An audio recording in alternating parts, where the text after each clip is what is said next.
আসসালামু আলাইকুম প্রিয় দর্শক, আপনারা সবাই কেমন আছেন? আমি আলহামদুলিল্লাহ ভালো আছি। নির্বাচনের আগে আমি মোটরসাইকেল অ্যাক্সিডেন্ট করছিলাম। ডান হাঁটুতে জয়েন্টে আমি রগে প্রচণ্ড আঘাত পেয়েছি। ডাক্তার দেখাইছি, আলহামদুলিল্লাহ।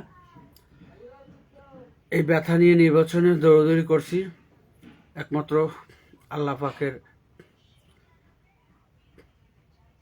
দিকে তাকিয়ে আল্লাহর সবর্দা করে আল্লাহর উপর ভরসা রেখে এই অসুস্থ নিয়ে কাজ করছিলাম। সুস্থ করার মালিক আল্লাহ, অসুস্থ করার মালিক আল্লাহ। আপনাদের সকলের কাছে দোয়া চাই, আল্লাহ যেন সুস্থ নেয়ামত দান করেন। পরশুদিন ডাক্তারের কাছে গিয়েছিলাম 21 দিন পর। ডাক্তার আবার 21 দিনের রেস্ট দিয়েছে। যেহেতু নির্বাচন গেছে, রেস্টে থাকতে পারি নাই। আল্লাহ হায়াতে বাঁচিয়ে রাখলে পবিত্র মাহে রমজানে রেস্টে থাকার চেষ্টা করব, বাকি আল্লাহ পাকের ইচ্ছা। ঔষধ দিছে, ঔষধও সেবন করতেছি।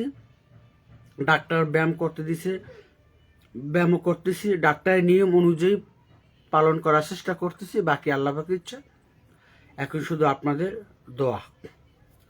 পরবর্তী খবর হচ্ছে, বিগত দিনগুলোতে যেভাবে চরমোনাই মাদ্রাসায় রমজান উপলক্ষে 15 দিন ব্যাপী তালিম ও তারবিয়াত হয়ে থাকে, আলহামদুলিল্লাহ এবছরও তালিম ও তারবিয়াত অনুষ্ঠিত হবে ইনশাআল্লাহ। প্রথম রমজান থেকে 15 রমজান পর্যন্ত এই তালিম ও তারবিয়াত চলমান থাকে। 15 রমজানে আখির মোনাজাত সকাল 8টা বা 9টার মধ্যে হয়। যেহেতু আখিরে মোনাজাত সময় লাগে, 10টা 11টা 12টার মধ্যেই সম্পূর্ণ হয় মোনাজাত। বিভিন্ন ওলামা একরাম বয়ান করে থাকেন এবং বিভিন্ন জায়গা থেকে মুসল্লিরা আসেন চরমোনাইতে আখিরি মোনাজাতে শরীক হওয়ার জন্য, সেজন্য একটু দেরি হয়। আমি আবারও বলছি, রমজান উপলক্ষে চরমোনাইতে 15 দিন ব্যাপী ও তালিম ও তারবিয়াত আনুষ্ঠানিকভাবে শুরু হবে ইনশাআল্লাহ। প্রথম রমজান থেকে 15 রমজান পর্যন্ত চলমান থাকে। একটা নিয়ম আছে, নিয়মটা আপনারা শুনুন, অনেকেই জানে না।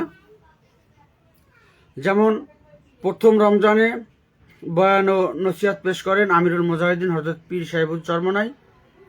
বাদ জোহর 1:30 আজান হয়, 2টা নামাজের পরপরই বয়ান শুরু হয়। 2 রমজানে শায়েখে চরমোনাই, 3 রমজানে পীর সাহেবুল চরমোনাই, 4 রমজান শায়েখে চরমোনাই, 5 রমজান পীর সাহেব হুজুর চরমোনাই, 6 রমজান শায়েখে চরমোনাই। অর্থাৎ এভাবেই 15 দিন ধারাবাহিকভাবে তালিম ও তারবিয়াত চলতে থাকে।